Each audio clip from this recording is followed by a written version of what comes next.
Okay, so I just opened up my writing tracker app. Maybe you use something similar. Staring at an activity feed and bam, a whole row of gray. A full week has gone by without a single logged word. My stomach does that little clench, that immediately almost knee-jerk reaction kicks in. Lazy. You're slacking off. What kind of writer are you even if you're not writing?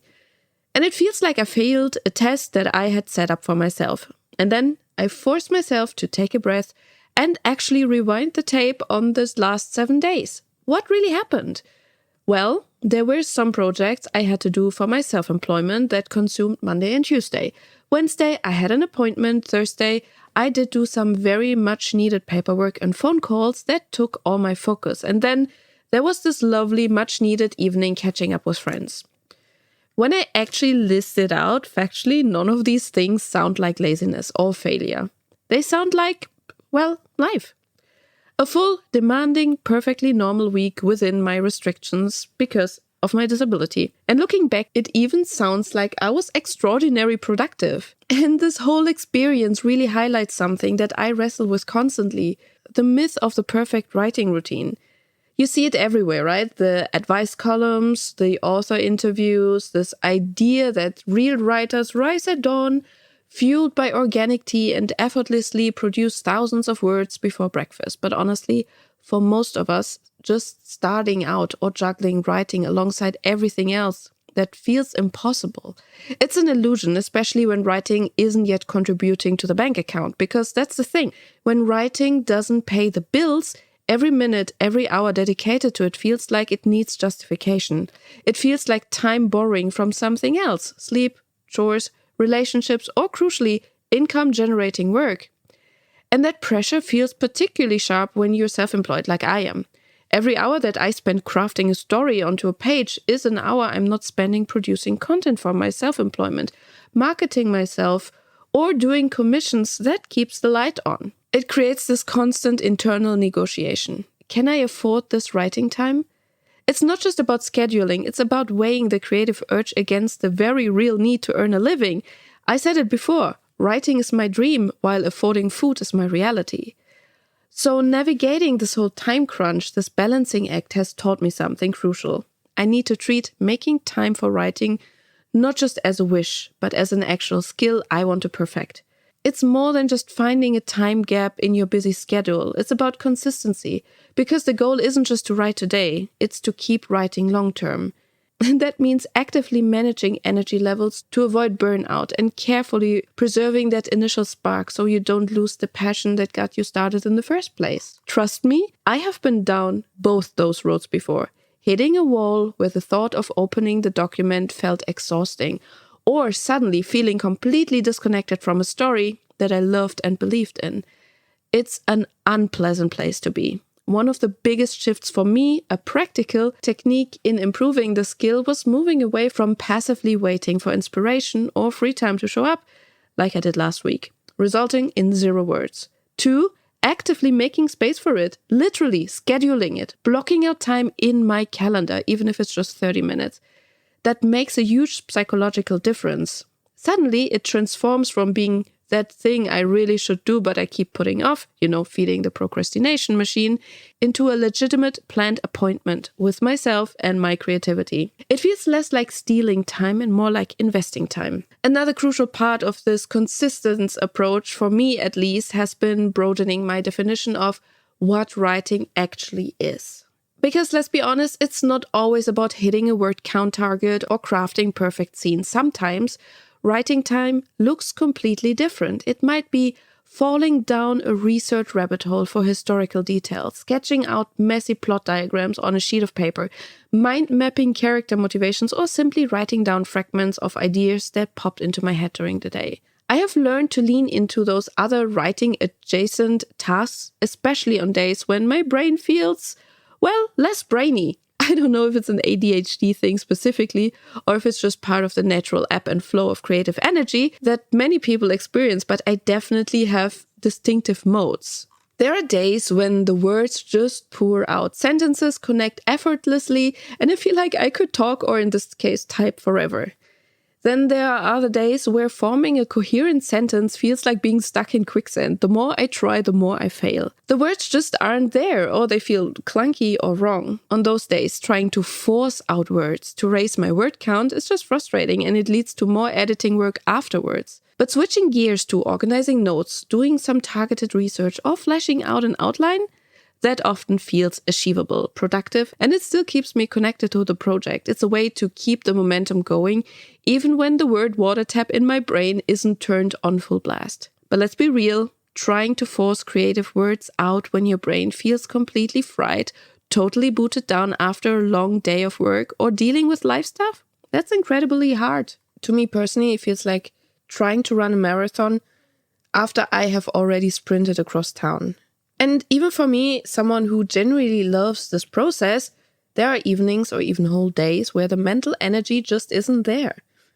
The well feels dry, and I think a huge part of building that consistent writing practice we talked about is learning to accept this. It's giving yourself permission to admit that not every single day has to be a writing day. Seriously, it's okay. You don't have to churn out pages constantly. Not every session needs to result in a breakthrough, the perfect poem, or progress on that potential bestseller. Some days are just for recharging, for living, for letting the creative batteries refill. Embracing that, truly believing that it's okay to rest, is maybe one of the kindest and most productive things that we can do for our long-term writing journey. Because think of it. Creative work, especially writing, draws so heavily on our inner world, our thoughts, emotions, observations. It requires a certain level of mental presence, maybe even vulnerability. So keeping our minds reasonably happy, or at least cooperative, and not actively fighting us is the foundation of being a writer. Trying to write when you're stressed, exhausted, or just completely disengaged, the reader will notice. The resulting text often reflects that internal state. It can feel flat, forced, lacking that spark, that energy that pulls a reader in, that sense of passion, meaning, or purpose that makes a story resonate. And it's hard to put that into writing if you're not feeling it yourself. And the readers might not be able to pinpoint why, but they will feel the lack of depth, the absence of a genuine voice. There's already enough generic, soulless content floating around, especially online. As writers trying to create something worthwhile, don't we owe it to ourselves and our potential readers to write from a place of authenticity whenever possible? So circling back to my own failed week, that week of 0 words locked. After giving myself that grace, acknowledging the business and the need for rest and for social interaction, something really positive happened. Instead of feeling guilty or pressured, I actually started to feel excited. I found myself looking forward to getting back into my writing. There was this quiet anticipation building up, the feeling of, okay, when can I finally go back? It didn't feel like an obligation, but desire to go back. I was actually happy to sit down again and dive back into my current projects, meeting my characters of my short stories like I would meet old friends. Writing a few poems, and fueled by that new energy, I found myself mentally outlining and getting excited about a brand new story idea, one that I'm now actively planning to polish up and submit to an upcoming contest. Taking that break didn't kill my momentum, it actually refueled my engine and reminded me why I wanted to do this in the first place. Okay, so we've spent now some time acknowledging those phases where the energy dips and where rest is crucial, and where maybe broadening our definition of writing is the most helpful approach.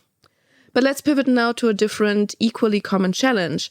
What if the spark isn't missing? What if you're feeling motivated, ideas are bubbling, the desire to get words down is strong, but you're looking at your jam-packed schedule and start thinking, where on earth is the time?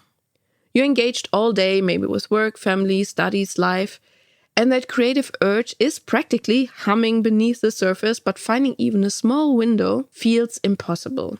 That specific kind of frustration, having the will but seemingly not the way, is something I think many of us fight with constantly.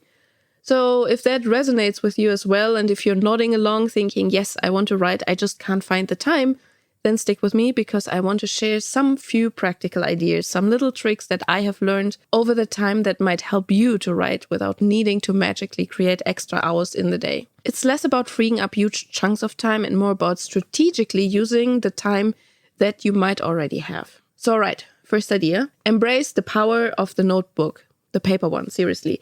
Get yourself a small notebook and a pen that you actually like using, and make it your constant companion no matter where you go. Tuck it in your bag, your pocket, wherever. Why? Because life is full of these little pockets of dead time. Waiting for the bus, standing in line for a coffee, those 10 minutes left on your lunch break when you're already finished eating. Normally, what would we do? We scroll our phones, right? But what if you pulled out the notebook instead? Even just quickly writing down a sentence, a character observation, a snippet of dialogue. It all counts. It's about capturing those fleeting thoughts or squeezing in tiny writing sprints whenever you have a spare moment. Don't worry about perfection. This is just raw material. You can always type them up or integrate them into your main document later. And it's amazing how these scattered minutes can actually add up over the week. And don't say, well, I can type it on my phone in my notes app, because let's be realistic, those 15 notifications are much more interesting than opening the notes app. Number 2. And I know this one might be controversial, consider becoming an early bird occasionally. I'm talking about setting the alarm maybe 30 minutes or even an hour earlier than usually, specifically for writing. Now, very important here, this only works if you still can get enough sleep. Please don't sacrifice essential rest for writing time.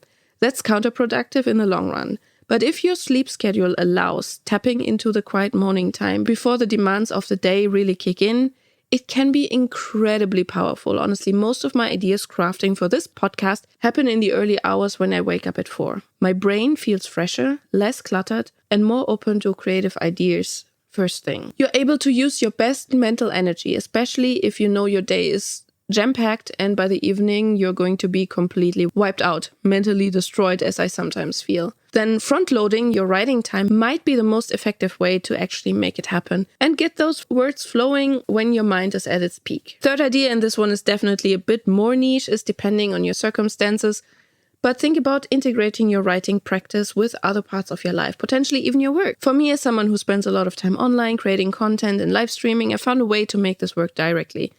I host co-working and co-writing streams on Twitch. Basically, I set aside time when I'm live, but the primary focus is getting writing done, often alongside my viewers who also are working on their own projects. It creates accountability, a dedicated block of time, and a sense of community. Honestly, several of my stories probably would not exist without those sessions. Now, maybe live streaming isn't your thing, but perhaps there are other ways. Could you train your writing skills in your day job somehow? Drafting more mindful emails, writing reports, contributing to a company blog, or maybe join an online writing sprint group that fits around your schedule. Meet up with other writers in Zoom calls. It's about finding ways to make writing feel less like another separate thing you have to squeeze in and more like a thing that is just woven in your existing fabric of your week. And fourth, a surprisingly powerful tactic, talk about your writing. Let your trusted friends and family know that this is something you are serious about. This works on a couple of levels. First, yes, there's the element of gentle accountability. They might ask you how it is going, which can be a nice little nudge. But just as importantly, it helps them understand that when you need to carve out that hour on a Sunday morning or decline an invitation because you have scheduled writing time, it gives context. Saying, sorry, I can't make it, I've blocked time out for writing, lands differently and feels more legitimate both to them and to you than a vague, sorry, I'm busy. It signals that this isn't just a whim. It's a priority that you're trying to honor. It helps you and them to respect the boundaries you're trying to set around your creative time. So those are just a few ideas for weaving writing time into a packed life. But looping back to where we started, and I'm on purpose repeating this because it is so important. Please take care of yourself. Protect your mental health. Guard your sanity. Remember that rest days are not wasted days. They are productive days in their own way. Your brain, your creative engine, absolutely needs downtime to recharge, to process, to subconsciously connect ideas.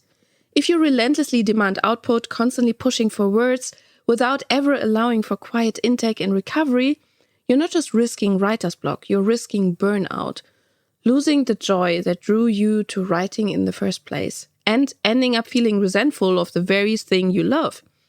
So yes, find those pockets of time. Use these tricks if they help, but always, always, always honor your need for rest first. A rested writer is a more consistent writer and likely also a happier writer. And here's another mindset shift that really helped me to stay engaged. And forgive me if I have touched on this in a previous episode, but it is worth repeating. Try treating individual scenes or chapters almost like self-contained mini stories. Instead of constantly staring at the daunting wholeness of the entire novel or project, focus on the intermediate scene in front of your nose. The one interaction, that single descriptive passage, that short chapter. Why?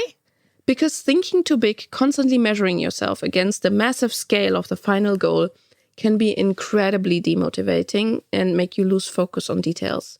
You know the feeling. You spend 2 hours wrestling with words, adding 500 to your final draft. And your progress bar creeps from like 2% completion to maybe 3% completion. That can feel so crushing, like you're getting nowhere. But if you shift your focus, if you aim to simply craft this specific small moment, to nail the scene, when you finish it, you get a genuine hit of accomplishment. You're not looking at a tiny percentage increase, you're looking at a completed unit of a story. So you can step back and say, okay, the scene is done, I wrestled with it, and I'm happy with how it turned out. The feeling of completion, even on a small scale, is powerful fuel to keep you going, much more motivating than just staring at the slow-moving overall progress bar. And this leads me to something absolutely crucial, perhaps the biggest mental trap for new writers, and also for me. Please stop comparing your journey, your output, your process to other writers. It's so easy to do, right? You see someone announcing their book deal or talking about writing 5,000 words a day, and that familiar pang of "I'm not doing enough" hits hard. But we have to remember, their circumstances are not your circumstances. They have entirely different responsibilities, different support systems, different demands on their time and energy. One specific example I often have to remind myself of, and please hear this not as a judgment, but as a recognition of different realities, is thinking about the historical archetype of certain successful male authors. Often, they had incredible support systems, frequently a spouse, managing the household, the meals, the childcare, the domestic labor, essentially freeing up the time and the mental bandwidth specifically for writing. If someone has that structure, allowing them to focus almost exclusively on their writing day in and day out, their capacity and output will of course look different from someone like me or maybe like you, who's juggling writing alongside a day job, household chores, cooking, errands, family care, all of the things that make up a full life. When you're doing all of that in addition to trying to write, your baseline energy level is simply different, and that's okay. Acknowledging that reality, accepting that your available resources, time, energy, focus are different, that's not making excuses, that's being realistic. We are all navigating unique life situations, financial pressures, health status, and personal responsibilities. Comparing ourselves across the vastly different contexts isn't just unfair to ourselves, it's illogical. Focus on your path, your progress within your reality. So, looking ahead for myself, what's on my writing plate for the coming week? Well, like probably many of you, real life is definitely demanding its share of attention with a few non-negotiable responsibilities that I need to tackle first. But my main creative focus will absolutely be chipping away at the second short story for the contest submission. The deadline is creeping up in June, and honestly, this one feels particularly important. I'm really connected to the theme, and there's this little spark of hope, that feeling that if this one lands, if this one gets chosen, maybe it could actually help to get my name out there for a bit. So yeah, the pressure is on, but it's a good motivating way pressure, not a negative one. And alongside that, my cosmic horror story continues its slow creeping progress.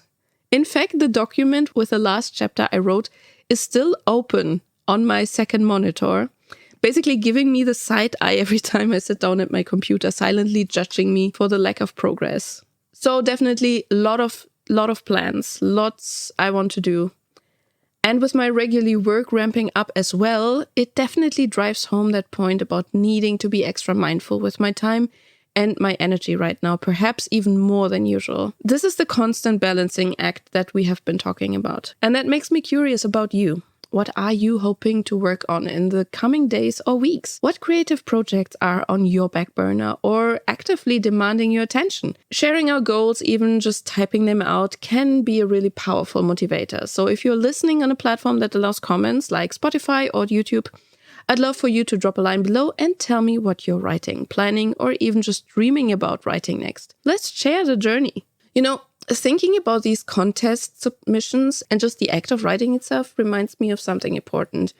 Aside from goals and deadlines, there's this fundamental need to get our words, our stories out there, to share them, to let them exist outside of our own heads, because honestly, life feels way too short to not at least try, right? Maybe that needs to be my personal mantra moving forward, especially as we navigate, whatever this year decides to throw at us next. Life's too short not to try. And speaking about sharing the journey, if you're looking for a supportive space to connect with other writers, I mentioned our Nocturne and Quill Discord community before. It's a place for writers, but also for people who appreciate ink, fountain pens, and generally enjoy analog things alongside their creative projects. And recently, we also have set up a community leaderboard using a site called Trackbear. It's one of the platforms existing as an alternative space for tracking writing goals. Kind of like the recently passed NaNoWriMo, but for all year round. Basically, you can log in your writing sessions, see your progress visually with an activity bar, and participate in a friendly, low-pressure leaderboard with our Discord group.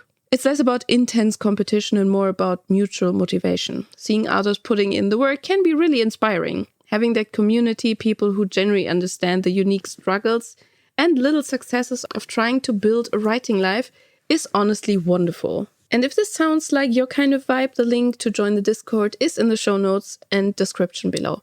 Feel free to check it out. All right, let's wrap up this episode. Let's quickly recap those core ideas. Above all else, please prioritize your well-being. Remember that rest isn't laziness, it's essential fuel. And if time is tight, look for those small pockets, those wasted moments during the day to capture even a few words. Maybe try making use of the early morning clarity if your sleep allows it. Focus on finishing small, manageable chunks like scenes to get those satisfying wins. And crucially, try your best to release the comparison trap. Honor your reality, your energy levels, your responsibilities. Comparing yourself to someone in vastly different circumstances will only steal your joy. Because ultimately, whilst work, writing should also spark excitement and feel fundamentally rewarding, right? Thank you so much for spending this time with me, thinking through the realities of being a writer. I truly appreciate you listening. I'm already looking forward to connect with you again in the next week. Until then, take care, be kind to yourself, and happy writing whenever you can fit it in.